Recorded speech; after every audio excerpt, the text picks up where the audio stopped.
Katie Bennett stood in line with the other recruits, her small frame barely reaching the shoulders of most alien cadets around her. The morning sun of the Academy's artificial sky cast long shadows across the training field, where hundreds of candidates waited for their assignment results. 6 months had passed since she arrived at the Galactic Defense Academy. 6 months of struggling to keep up with beings who possessed natural advantages she could never match. The Krolix cadet stood nearly 8 feet tall with 4 arms and thick armor-like skin. The Veldran possessed speed that made them blur when they moved, and even the other human recruits seemed stronger and faster than her commander Morrison, a massive Krolix with dark blue scales and yellow eyes, walked down the line reviewing each cadet with a critical gaze. When he reached Katie, his expression showed something between pity and annoyance. "Cadet Bennett." His voice rumbled like distant thunder. "Your physical scores place you in the bottom 5% of this class." "Yes, sir," Keta replied, keeping her eyes forward and her voice steady. "Your combat simulations show marginal improvement. But marginal is not acceptable for frontline deployment," Morrison continued. His 4 arms crossed over his broad chest. "I recommend you transfer to support services, where your size will not be a liability." Katie felt heat rise in her cheeks, but kept her composure. She had heard variations of this speech from instructors for months now. Always the same message wrapped in different words. "You are too small, too weak, too human. Permission to speak freely." "Sir." Morrison's eyes narrowed, but he gestured for her to continue. "I request permission to take the combat examination with the advanced track candidates." The cadets nearby turned to stare. Even Morrison seemed surprised, his scales shifting color slightly as they did when Krolix experienced strong emotion. The advanced track is designed for candidates seeking special operations or command positions, Morrison said slowly. "The failure rate exceeds 70%, even among our strongest cadets." "I understand, sir." "You would be competing against cadets who have scored in the top tier of every assessment." Morrison's tone suggested he was trying to save her from embarrassment. "Cadets like Daniel Harris," as if summoned by his name. Daniel Harris stepped forward from a few positions down the line. He was tall for a human, broad-shouldered, and confident, with the kind of easy smile that came from never having to prove himself. "Commander Morrison." "If I may." Daniel's voice carried across the field, loud enough for everyone to hear. "I think Katie should absolutely take the advanced exam." Katie's eyes shifted to Daniel, suspicion rising immediately. "It would be educational for everyone," Daniel continued, his smile widening. "We could all learn what happens when someone aims too high without the skills to back it up." Several cadets laughed. Katie felt her hands curl into fists at her sides, but forced them to relax. "In fact," Daniel said, clearly enjoying himself now, "I will personally sponsor her entry fee. And when she fails out in the first scenario, she can transfer to kitchen duty, where her height will be perfect for reaching the lower shelves." More laughter rippled through the ranks. Even some of the instructors smiled. Katie turned to face Daniel directly, breaking formation protocol. Morrison started to object, but she spoke first. "I accept your sponsorship, Harris, and when I complete the exam, you will apologize to every support services member in this academy for suggesting their work is beneath combat duty." The laughter died quickly. Daniel's smile faded into something harder. "You are serious about this?" "Completely serious." Morrison raised one of his hands for silence. The assembled cadets immediately quieted. "Cadet Bennett, I cannot stop you from registering for the advanced track if you meet the minimum requirements." His tone was formal now, official. "However, I strongly advise against this course of action." "Noted, sir." The examination will take place in 3 days. You will face 5 scenarios of increasing difficulty, each designed to test combat skills, tactical thinking, and survival instincts. Morrison's yellow eyes fixed on her. "You may withdraw at any time, but withdrawal is considered a failure and will affect your placement." "I understand, sir." Morrison seemed about to say more, but stopped himself. Instead, he moved on down the line, continuing his inspection as if nothing had happened. Lieutenant Graham, the human liaison officer, caught Katie's eye from his position near the instructor platform. His expression was carefully neutral, but she saw the slight nod he gave her, the smallest acknowledgement after dismissal. Katie walked toward the barracks alone. Other cadets gave her space, some whispering as she passed, others simply staring. "Katie, wait up." She turned to see Lisa Murphy jogging to catch up. Lisa was another human recruit, taller and stronger than Katie, with red hair pulled back in a tight braid. "Are you really going to do this?" Lisa asked when she reached Katie's side. "The advanced exam is brutal. I have seen cadets carried out on stretchers. I have to prove something. To who Daniel Harris is an idiot. Everyone knows that." Katie shook her head. "Not to him, to me. And maybe to Morrison and the others who think humans cannot compete." Lisa walked in silence for a moment before speaking again. "You know something the rest of us do not, don't you?" Katie smiled slightly. "I know that appearing weak is not the same as being weak. That sounds like something someone from the colonies would say. I am from the colonies. Titan Mining Settlement 7 grew up in 1.4 times Earth gravity." Lisa's eyes widened. "That is why you move the way you do. You are used to heavier gravity." "It is part of it," Katie said. "But mostly I am used to surviving in places where weakness means death." They reached the barracks entrance. Lisa put a hand on Katie's shoulder. "Then show them what colony kids are made of." Katie spent the next 3 days studying previous combat examinations, reviewing tactical scenarios, and conditioning her body. She avoided the main training areas where Daniel and his friends made jokes at her expense. Instead, using the smaller auxiliary gym during off hours, Lieutenant Graham found her there the night before the exam, running through hand-to-hand combat drills against a practice dummy, Cadet Bennett. She stopped mid-strike and came to attention. "Sir." "At ease," Graham said, moving to lean against the wall nearby. "I am here unofficially. Sir, the commanders think you are going to embarrass yourself tomorrow." Graham's tone was conversational. "They think you are driven by pride and emotion rather than tactical assessment. What do you think, sir?" Graham smiled. "I think you are one of the few humans in this academy who understands what we really bring to the galactic military." Katie waited for him to continue. "Aliens have advantages we cannot match physically," Graham said, "but they fight the way their biology dictates. They think in patterns their evolution created. Humans adapt, we survive. We find solutions that no one else considers because we have to. You think I can pass the exam. I think if you fight like a human instead of trying to fight like them, you will surprise everyone." Graham pushed off from the wall. "Now get some rest. Tomorrow you are going to change some minds." Katie watched him leave, then returned to her drills. She practiced for another hour before finally heading to her bunk as she lay in the darkness. She thought about the mining colony where she grew up, about the constant danger and the lessons learned young.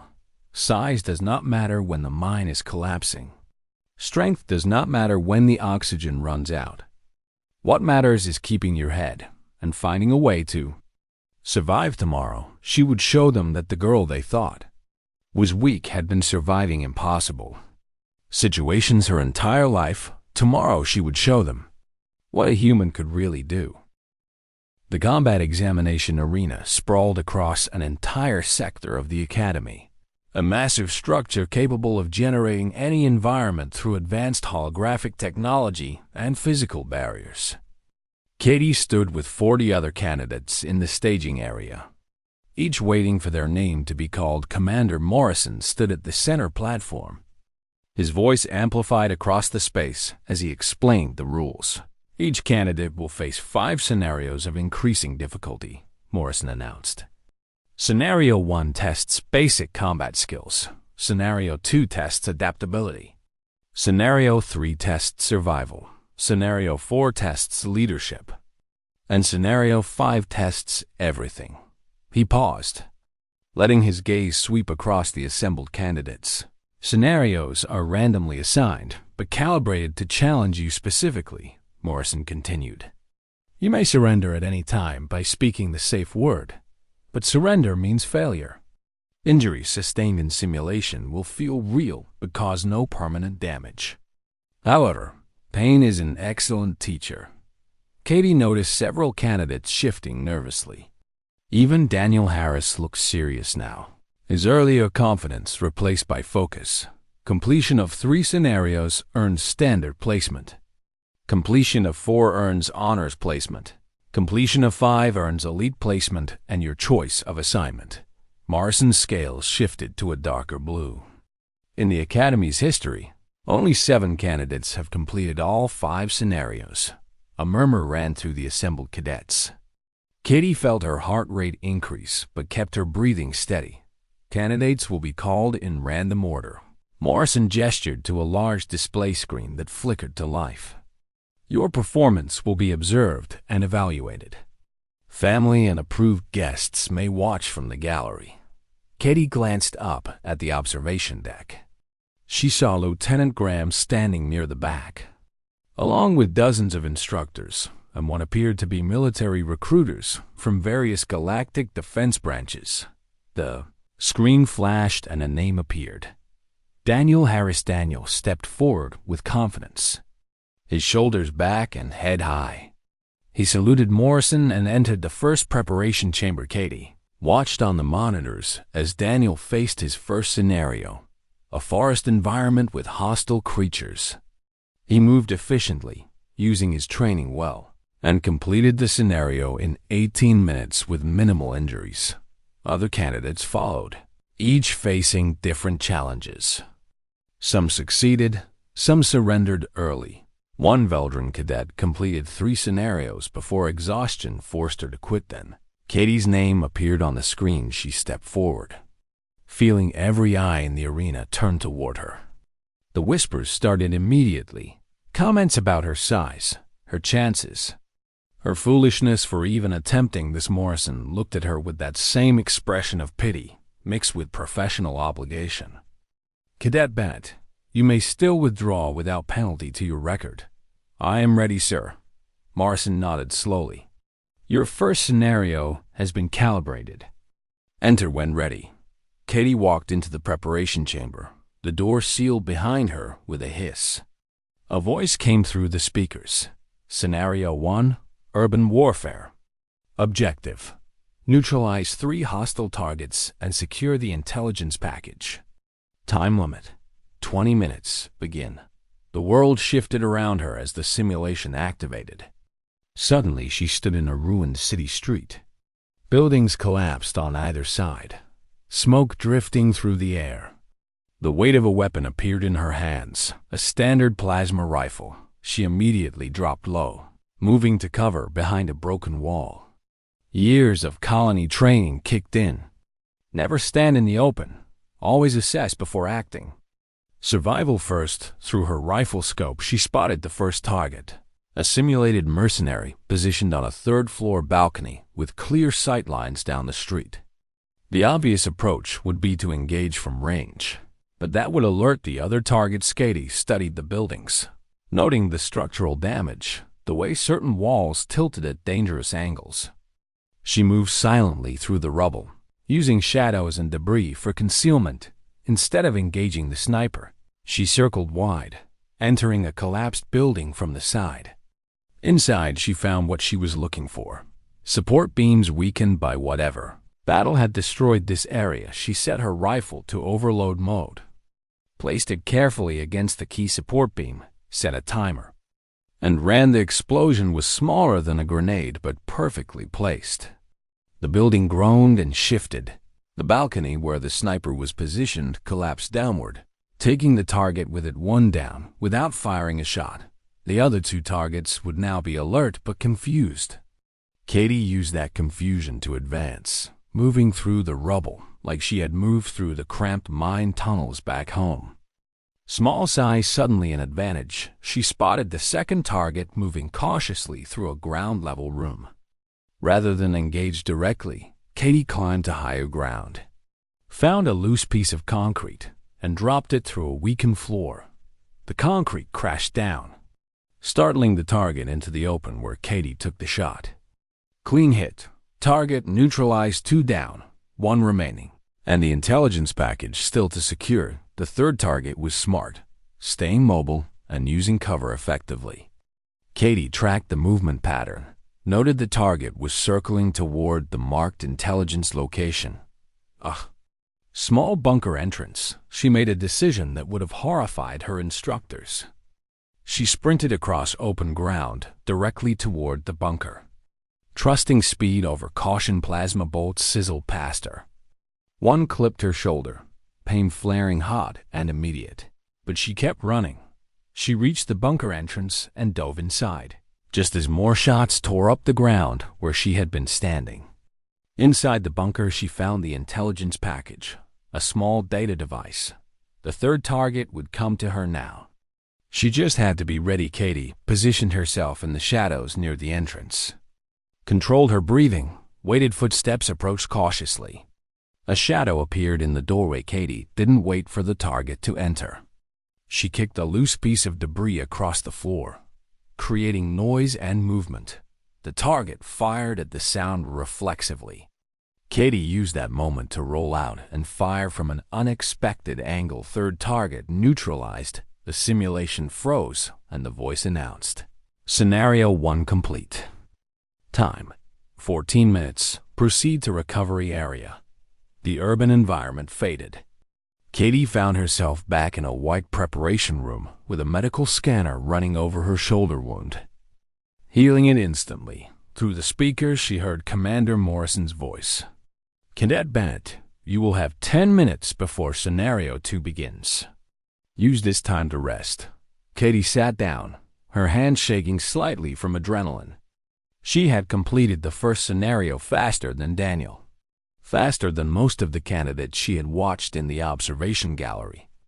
She knew people were talking, reassessing, wondering if her success was luck or skill. Lieutenant Graham would be smiling. Daniel Harris would not be. 10 minutes passed quickly. The voice returned. "Scenario 2. Zero-gravity shipboard combat. Objective: repel boarding party and prevent reactor breach. Time limit: 15 minutes. Begin." The world shifted again, and Katie felt her stomach lurch as gravity disappeared. She floated in a ship corridor, emergency lights flashing red. The sound of cutting tools echoing from somewhere nearby. Enemies were breaching the hull. Katie pushed off from the wall. Using the zero-gravity movement techniques they had drilled endlessly in training, she moved through the corridor, grabbing handholds. Building momentum, she reached the armory and grabbed a magnetic grapple gun and a short-range plasma cutter. Standard weapons were harder to use in zero-G, but tools designed for the environment worked better. The boarding party came through the hull breach in a cluster. 5 armored figures with heavy weapons. In gravity, they would have had every advantage. In zero-G, with Katie's small size and colony-trained spatial awareness, the fight was different. She fired the grapple gun at a wall panel, yanked herself sideways as plasma fire filled the space where she had been, used the momentum to spin and fire her cutter at the nearest enemy's airline. Atmosphere vented. Target disabled. The others spread out trying to surround her. But in 3 dimensions, there is no surrounding. Katie used the corridor itself as cover, diving through access hatches. Emerging from unexpected angles, she cut another airline, disabled a third enemy by magnetically attaching an explosive charge to his armor and triggering it. When he was away from his squad, 2 enemies left, and they were getting smarter, working together. Boxing her toward a dead end, Katie grabbed a fire extinguisher, vented it to create a cloud of frozen gas. Used the cover to change position. When the enemies advanced through the cloud, she was behind them. 2 quick shots with the plasma cutter, and the scenario ended. Scenario 2 complete. Time: 11 minutes. Katie floated in the white room again, breathing hard. Her shoulder ached despite the healing, and her muscles trembled from the effort. But she had done it 2 scenarios down. And the entire academy was watching now. She could feel it, the shift in attention. The realization that maybe she was not just lucky, maybe she was dangerous. In the observation gallery, Commander Morrison stood with his arms crossed, watching the monitors with an expression that shifted between surprise and careful analysis. Beside him, several other instructors murmured among themselves. 14 minutes on Scenario 1. 11 on Scenario 2. A Veldran instructor named Commander Zale said, her whiskers twitching with interest. That places her in the top 15% of current examinees. Her tactics are unconventional, Morrison replied, his yellow eyes fixed on the screen showing Katie's vital signs during the rest period. She avoids direct confrontation when possible. Uses the environment as a weapon. Lieutenant Graham joined them, careful to maintain professional distance. She fights like someone who grew up where resources were limited and mistakes were fatal. Morrison glanced at Graham. You know her background. Titan Colony 7, sir, 1.4 gravity. Deep core mining operations, Graham said quietly. Children in those colonies learn to think creatively, or they do not survive to adulthood. That explains the endurance, Zale noted. Her muscle density scans show someone adapted to higher gravity. She's stronger than she appears. Morrison's scales shifted to a thoughtful green color. Still, 3 more scenarios remain. And Scenario 3 has a 60% failure rate.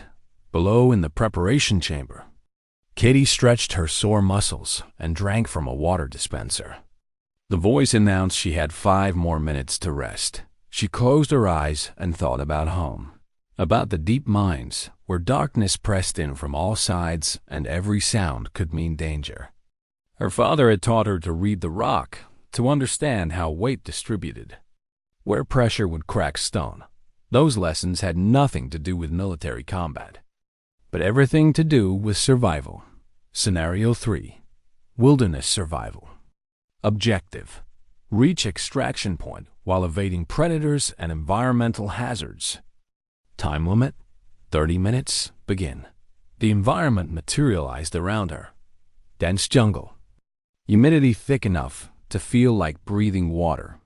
The sounds of creatures moving through the undergrowth. Katie appeared at a starting point marked by a flashing beacon. Her equipment was minimal. A knife, a basic medkit, a compass, and a small water container. No weapons, no communication device.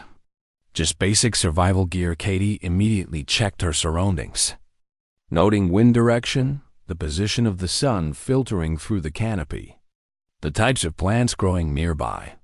Some were recognizable from academy botany classes. Others were alien and potentially dangerous. The extraction point coordinates appeared on her compass. 3 kilometers. Northeast, through untamed wilderness, she started moving, keeping to animal trails where possible, but staying alert for predators. The jungle was designed to kill unwary candidates through a dozen different methods. 20 minutes into her trek, she heard it. The sound of something large moving through the brush behind her, pacing her. Hunting. Katie did not run. Running would trigger the chase instinct in most predators. Instead, she moved to a stream, followed it for several hundred meters while stepping on rocks to avoid leaving tracks. Then climbed a tree with thick branches and waited. The predator emerged into view. A simulation of something like a massive panther, easily twice the size of Earth's big cats, with 6 legs and bioluminescent spots along its spine. It sniffed the ground where her trail ended at the stream. Confused by the sudden loss of scent, Katie waited, barely breathing, her small size making her nearly invisible among the branches. The predator searched for several minutes before moving on. Katie waited another 5 minutes to be certain. then continued toward the extraction point. A new hazard appeared: toxic plants releasing spores into the air. She recognized them from train contact would cause severe respiratory distress. Katie tore a piece of cloth from her uniform, wet it with water, and tied it over her nose and mouth as a makeshift filter. She moved quickly through the spore cloud, holding her breath when possible. Another sound behind her, different from the predator. This was deliberate. Intelligent, she turned to see another candidate, a Krolix cadet named Victor Stone, emerging from the jungle. He looked battered, his armor scratched and torn. "Bennett." Victor's voice was strained. "There are pack hunters behind me. We should work together." Kay studied him for a moment, weighing the offer. In survival situations, allies could be valuable or they could be liabilities. "How many?" she asked. "4. Maybe 5, Victor said, glancing back nervously. They took down 2 other candidates already. Katie made her decision. "We move fast and quiet. Stay low. Avoid confrontation if possible." Victor nodded, and they moved together through the jungle. Katie noticed he was favoring his left side. Probably injured, the pack hunters announced themselves with coordinated calls. Surrounding sounds that made it hard to determine exact positions. Katie spotted a ravine ahead, perhaps 8 meters across with a river far below. A fallen tree stretched across it like a natural bridge. "Can you make it across?" she asked Victor. He looked at the narrow trunk doubtfully. "In my condition, maybe not." "Then we make a stand here," Katie said, already assessing the terrain. "They will have to approach from limited angles." She positioned Victor with his back to the ravine, giving him a defensible position. Then she moved into the undergrowth and started preparing. The pack hunters appeared, sleek reptilian creatures with intelligent eyes and coordinated hunting behavior. They spread out, trying to flank their prey. Katie had set snares using vines and branches. The first hunter triggered one and found itself dangling upside down, tangled and helpless. The others hesitated. Reassessing, Katie used that moment to throw her knife, striking a second hunter in a vulnerable spot. It went down hard. Victor engaged a third hunter that charged his position, using his superior strength to grapple with it. The remaining hunters, seeing their pack reduced and their prey more dangerous than expected, retreated into the jungle. Katie retrieved her knife, cut down the snared hunter to complete its defeat, and helped Victor to his feet. "Thank you," Victor said simply. "We are Academy cadets. We help each other," Katie replied. "Can you make it to extraction?" "I think so." They reached the extraction point together with 4 minutes remaining. The simulation ended, and they found themselves back in the white recovery room. The voice announced, "Scenario 3 complete. Time, 26 minutes. Bonus points awarded for candidate assistance." Katie sat down heavily, every muscle screaming. Victor was taken to a separate medical scanner for treatment of his injuries. Through the speakers, Morrison's voice came. "Cadet Bennett, you have completed 3 scenarios and qualified for standard placement. You may choose to end your examination now with honors." Katie looked up at the observation window, where she knew Morrison was watching. "I wish to continue, sir." A pause. Then, "You understand that Scenario 4 has an 80% failure rate." "I understand, sir. And Scenario 5 has never been completed by a human candidate." "I understand, sir." Another pause. Longer this time. Katie imagined the discussions happening in the gallery, the debate over whether to let her continue or protect her from failure. Finally, Morrison's voice returned. "Very well. You will have 20 minutes to rest and receive medical treatment before Scenario 4 begins." In the observation gallery, the crowd had grown. Word had spread through the academy that something unusual was happening, that a human cadet everyone had dismissed was tearing through the combat examination. Daniel Harris stood near the front, his expression unreadable. He had completed 3 scenarios himself before choosing to stop, earning honors placement. But Katie had completed hers faster and with fewer injuries, Lieutenant Graham allowed himself a small smile. Other human cadets in the gallery were watching Katie's performance with something like hope, seeing possibilities they had not considered before. Commander Zale turned to Morrison. "She will attempt Scenario 4. She will," Morrison confirmed. "The tactical command scenario is designed to break even experienced leaders," Zale said. "It requires making choices that cost lives, accepting losses for greater strategic gain." Morrison's scale shifted to a darker blue. "Then we will see what kind of leader this small human can be." Below, Katie lay on a medical bed while scanners healed her various injuries and fatigue toxins were flushed from her system. She was tired, truly exhausted, but she had come too far to stop now. She thought about the miners back home, about how her father would lead crews into dangerous areas, knowing that sometimes people did not come back. Understanding that the alternative was everyone's starving leadership meant making hard choices. Katie had learned that lesson young. The 20 minutes passed. The voice returned. Scenario 4. Tactical Command. Objective: lead a mixed-species squad to complete mission objectives against superior force. Time limit: 40 minutes. Begin.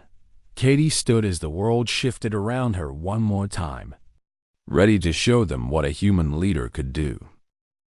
The simulation stabilized, and Katie found herself standing in a command bunker.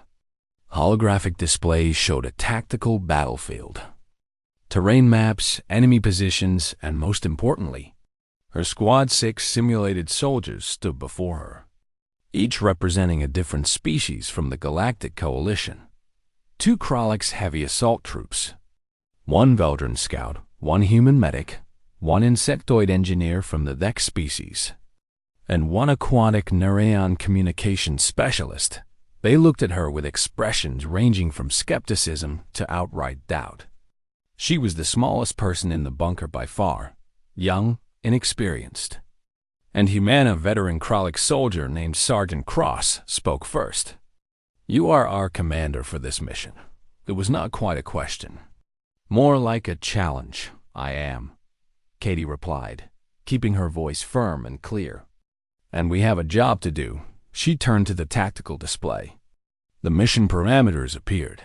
Rescue 3 captured intelligence officers from an enemy compound. The compound was heavily fortified with automated defenses and an estimated 40 enemy combatants. Extraction had to occur within 40 minutes before enemy reinforcements arrived. "This is a suicide mission," the Veldran scout said bluntly. Her name tag read Chun. "We are 6 against 40 with no air support and limited ammunition." Katie studied the map carefully, noting the terrain, the compound layout, the positions of the captured officers. Sergeant Cross. "What are your squad specialties?" Cross seemed surprised by the question, but answered professionally. "I and Corporal Drake are trained in heavy weapons and breaching. Scout Chun specializes in reconnaissance and sabotage.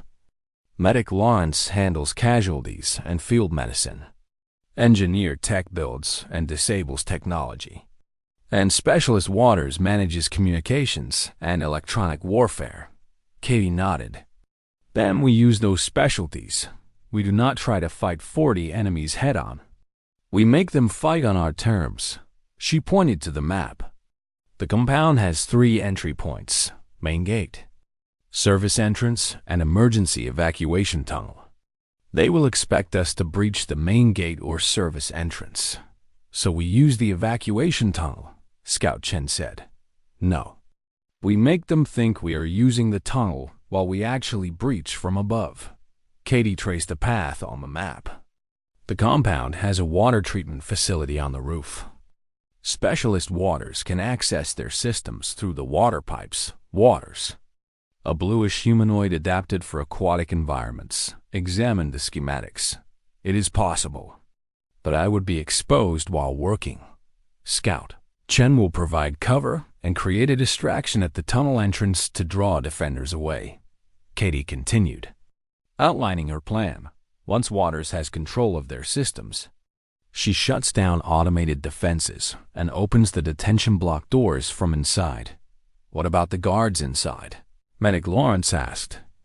He was a tall human with steady hands and calm eyes. Katie looked at Engineer Tech.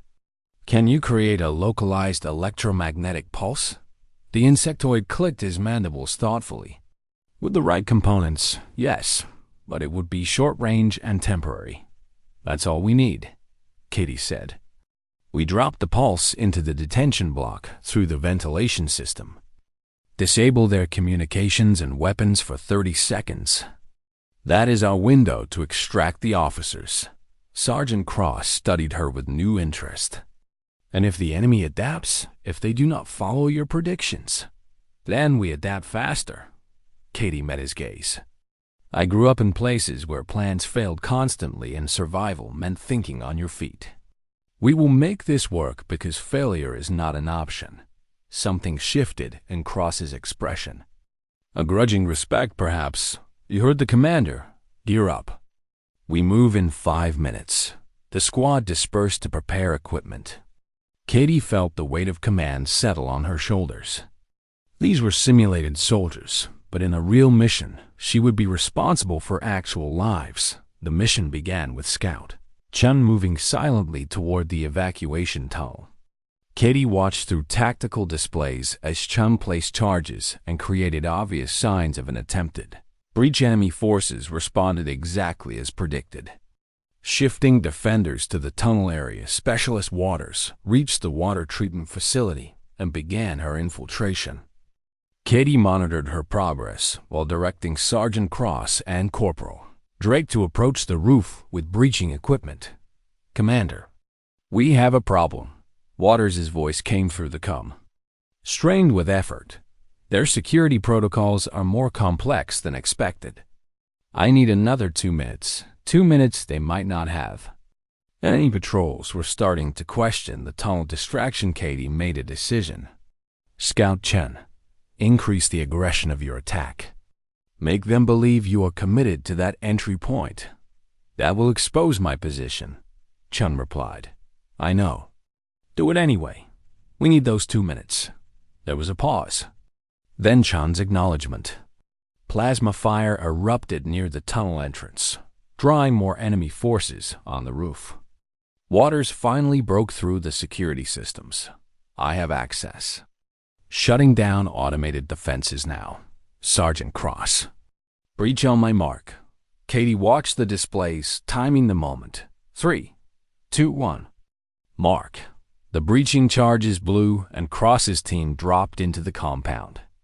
Engineer Tech deployed the electromagnetic pulse device through the ventilation shaft into the detention block for 30 seconds.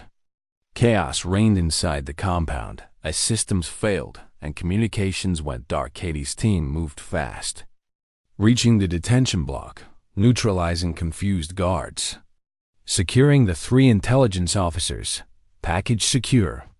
Moving to extraction, Cross reported. Then the situation deteriorated. Enemy reinforcements arrived early, blocking the planned extraction route.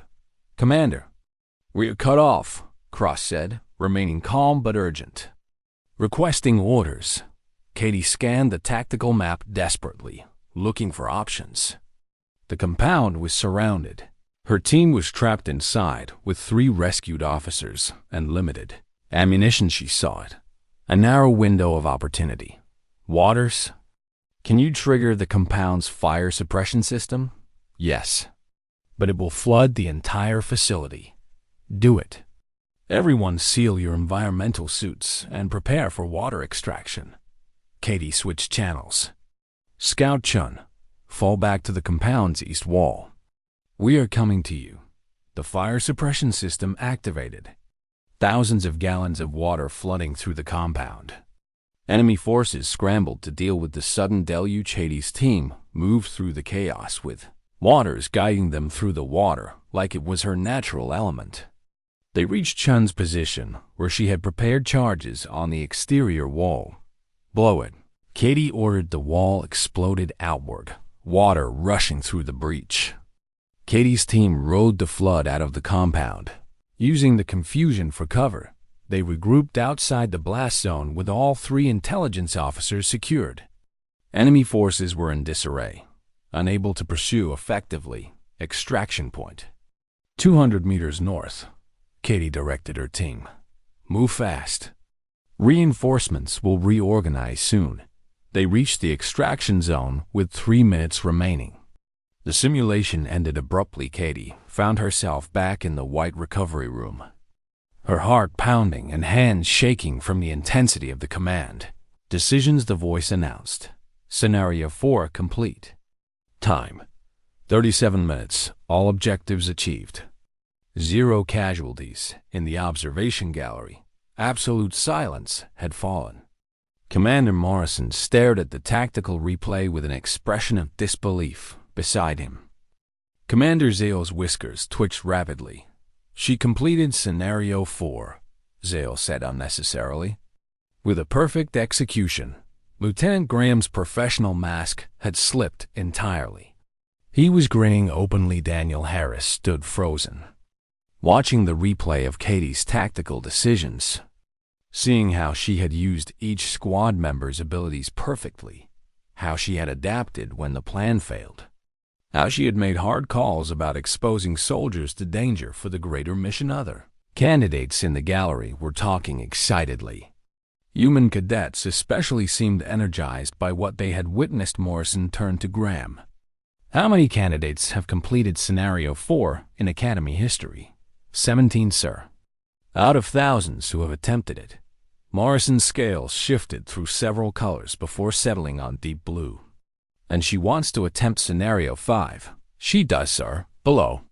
Katie sat in the recovery room receiving medical treatment. The scanners showed elevated stress hormones and muscle fatigue, but nothing that would prevent her from continuing. The voice came through the speakers again. Morrison's voice this time. Cadet Bennett, you have exceeded all expectations and earned elite placement. You may end your examination now with full honors and choice of any standard assignment. Katie took a deep breath. Sir, I request permission to attempt Scenario 5. Cadet. Scenario 5 is designed to break veteran special operations soldiers. No human has ever completed it. The physical and mental demands are extreme. I understand, sir. But I did not come this far to stop one step short. Morrison was quiet for a long moment. Katie could imagine the discussions happening in the gallery. Finally, he spoke. Very well, you will have 30 minutes to rest. Scenario 5 will test everything you have learned and more. There is no shame in surrender. Yes, sir. Katie lay back on the medical bed and closed her eyes. She was exhausted beyond anything she had experienced. Every part of her body hurt despite the medical treatment, but she thought about the miners back home who descended into impossible depths every day, about her mother who had survived 3 cave-ins, about her father who had lost an arm but kept working because the observation gallery had filled to capacity. Word had spread throughout the entire academy that a human cadet was attempting Scenario 5. Cadets who had finished their own examinations hours ago returned to watch.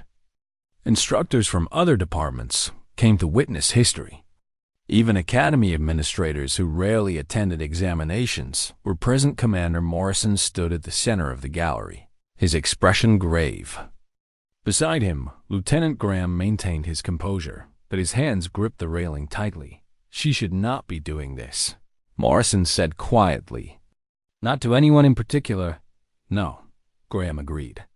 But she is doing it anyway. Below in the preparation chamber. Katie stood and stretched her sore muscles.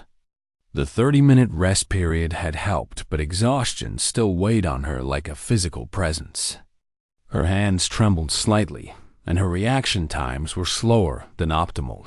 Medical scanner flagged several warning indicators. Elevated cortisol levels. Muscle microtears, neural fatigue. None of it mattered now. The voice came through the speakers. Scenario 5. Comprehensive operation. You will infiltrate an enemy research facility. rescue hostages, secure intelligence data, sabotage primary systems, and extract within 60 minutes. Enemy forces include automated defenses, trained soldiers, and unknown variables. This scenario adapts to your actions in real time. Failure conditions include mission failure, lethal injury, or voluntary surrender. Do you wish to proceed? Katie took a deep breath. I proceed. Understood. Scenario 5 begins now. The world materialized around her. She stood at the edge of a forested area. Beyond the trees rose a massive research facility built into the side of a mountain. Lights glowed in windows. Patrol drones circled the perimeter. Armed guards walked visible patrol routes. Her equipment appeared in a cached supply drop. Basic infiltration gear. A silenced weapon with limited ammunition. Hacking tools, climbing equipment, and a medical kit. No support team this time. No backup. Just Katie in an impossible mission. She checked her tactical display. 4 hostages held in the detention wing. Intelligence data in the central server room. Primary systems located in the underground power core. Extraction point 2 kilometers from the facility. 60 minutes starting now. Katie moved into the forest, using her small size to slip between trees without disturbing branches. She reached the facility perimeter and observed the patrol patterns. Drones swept the area in overlapping coverage. Guards changed positions every 8 minutes. Automated turrets covered the main approaches. Standard infiltration would be detected immediately. Katie looked up at the mountain face above the facility. Sheer rock, difficult to climb, no obvious entry points. Perfect. Because no one would expect it, she began climbing, using techniques learned in the mine shafts back home, where you sometimes had to scale vertical shafts with minimal equipment. Her small frame was an advantage here, requiring less grip strength, fitting into narrow cracks that larger climbers could not use 20 minutes into the climb. Her hands were torn and bleeding despite the gloves. She ignored the pain and kept moving. She reached a ventilation shaft near the top of the facility, used her hacking tools to disable the security sensors, and slipped inside the ventilation system. Became her highway through the facility. She navigated by memory of the tactical map, moving silently through the metal ducts. Below her, guards walked past. Unaware, Katie reached the detention wing and carefully removed a vent cover. She dropped silently into an empty corridor, moved to the control panel, and used her hacking tools. The cells opened simultaneously. 4 confused hostages emerged, 2 humans, 1 Veldran, 1 Krolix. Follow me and stay quiet, Katie whispered. They obeyed without question. She led them back through the ventilation system to a maintenance area with an emergency exit. She handed one of the humans a communicator. Go to these coordinates and signal for extraction. I have to finish the mission. You cannot do the rest alone, the Krolix hostage protested. Watch me, Katie said.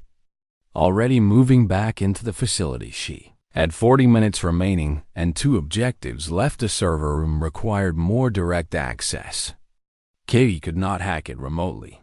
She had to physically reach the central terminal. She moved through the facility like a ghost, avoiding patrols by seconds, using her knowledge of patrol patterns to stay 1 step ahead. Twice she was almost detected. Once by a guard who heard a noise she made. Another time by a security drone that swept an area she was crossing. Both times she used her environment. Hiding in shadows her small frame could fit into. Staying absolutely still while danger passed meters away. She reached the server room. Heavy security, biometric scanners, armed guards inside. Katie studied the situation, noting the server room's cooling system. Large pipes carrying supercooled liquid to prevent the computers from overheating. She climbed into the cooling system's maintenance access, followed the pipes into the server room itself. Emerging inside the very room she needed to infiltrate, the temperature was painful, her breath fogged in the air. But she moved quickly to the central terminal. Downloading the intelligence data took 3 minutes. 3 minutes where any security check would reveal her presence. 2 minutes in, alarms began blaring. Not for her, but for the missing hostages finally being discovered. The facility went to high alert. Guards rushed to patrol routes. Drones intensified their sweeps. Katie finished the download, loaded the data into a secure storage device, and moved back into the cooling system before guards entered the server room to lock it. Down 22 minutes remaining. The final objective was the power core, deep underground. And now the entire facility was searching for intruders. Katie made her way down through maintenance shafts and service corridors. Twice she had to engage guards directly. Quick silent takedowns before they could raise alarms. She was moving on pure determination now. Exhaustion making every step harder. The power core chamber was massive. A fusion reactor providing power to the entire facility. Surrounded by control systems and safety mechanisms sabotaging it required careful work. Too much damage, and it would explode, taking her and half the mountain with it. Too little, and it would just shut down temporarily. Katie accessed the control systems, began routing power incorrectly, creating feedback loops that would cause a catastrophic, but controlled failure in approximately 15 minutes. Enough time to escape. Not enough time for facility engineers to stop it. She finished the sabotage and turned to leave when the door sealed behind her. Lockdown protocol. A voice came through the facility speakers. Infiltrator, you are trapped. Surrender, and you will be treated according to military law. Katie looked around the chamber. No exits except the sealed door. No windows. No ventilation large enough to escape through. She had completed all objectives, but failed at extraction. The scenario would count as a failure unless she found another way out. Katie studied the power core itself, noting the emergency systems designed to contain catastrophic failures. There was a blast venting system that would channel explosive force up and out of the mountain. Vents were too small for most species to fit through, but Katie was not most species. She climbed onto the reactor housing, found the access panel for the emergency vent, and opened it. A vertical shaft 3 feet in diameter rising up through hundreds of feet of rock. Her sabotage would trigger in 12 minutes. Katie started climbing inside the vent shaft, using the maintenance ladder built into the walls. Her torn hands screamed in pain with each grip. Her exhausted muscles could barely pull her weight upward. She climbed anyway, because surrender was not in her nature. The reactor began its failure sequence below. She heard warning klaxons blaring, felt vibrations through the metal. She climbed faster, ignoring the pain, ignoring the exhaustion. The shaft opened to the outside air just as the reactor vented. A massive column of superheated gas and energy blasted upward. Carrying Katie with it, she was thrown clear of the mountain, tumbling through the air. She activated her emergency grav chute, a one-use device that slowed her fall. She hit the ground hard 200 meters from the facility, rolled to absorb impact, and kept moving despite every instinct screaming to stay down behind her.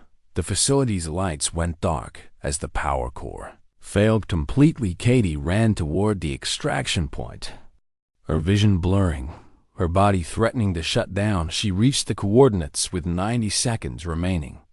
A clearing where an extraction shuttle was waiting. She collapsed inside, and the shuttle lifted off. Just as facility defense forces arrived at the clearing, the simulation ended. Katie found herself on the floor of the white recovery room, unable to stand, shaking uncontrollably from exhaustion and shock. Medical systems activated immediately, scanning her, treating her, but she barely registered it. The voice announced, Scenario 5 complete. Time, 59 minutes and 12 seconds. All objectives achieved. Candidate extracted successfully. In the observation gallery, chaos erupted. Cadets shouting, instructors standing in shock. Even Commander Morrison's scales cycling through colors rapidly. Lieutenant Graham was laughing and crying at the same time. Katie Bennett The small human everyone had dismissed had just become the 8th person in Academy history to complete all 5 scenarios and the first human to do so. The medical systems finally cleared Katie to leave the recovery room. She stood on shaking legs and walked out into the arena staging area.